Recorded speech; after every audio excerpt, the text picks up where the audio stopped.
Jamais que la 3e réunion depuis le début du conflit et la 4 ou 5e depuis que les négociations annuelles obligatoires ont été entamées. La seule chose qu'on peut dire, c'est que le rendez-vous de ce matin n'a pas permis d'aboutir puisque la direction met comme préalable la reprise du travail et que l'Assemblée générale du personnel vient de décider qu'elle ne reprendrait pas le travail avant que des discussions soient menées et surtout qu'elles aboutissent. Sur les bases qu'on a fixées à nos revendications, c'est-à-dire 150 € net par mois d'augmentation salariale et une prime exceptionnelle qui reste à définir.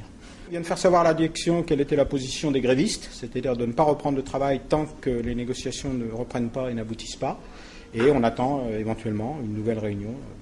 Mais on ne sait pas quelle est l'attitude de la direction en fonction de ce vote de l'Assemblée générale des grévistes. On a enregistré ce matin la volonté de sortir d'une situation inextricable, de sortir de ce conflit, mais avec ce préalable que les grévistes n'acceptent pas.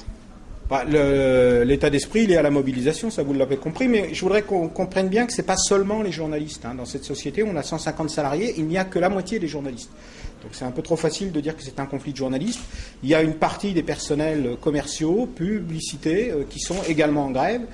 Et on peut même dire que les journalistes se montrent solidaires des bas salaires. Or, dans cette entreprise, la majorité des bas salaires se recrutent chez les personnels, ce qu'on appelle les employés de presse, et non pas chez les journalistes.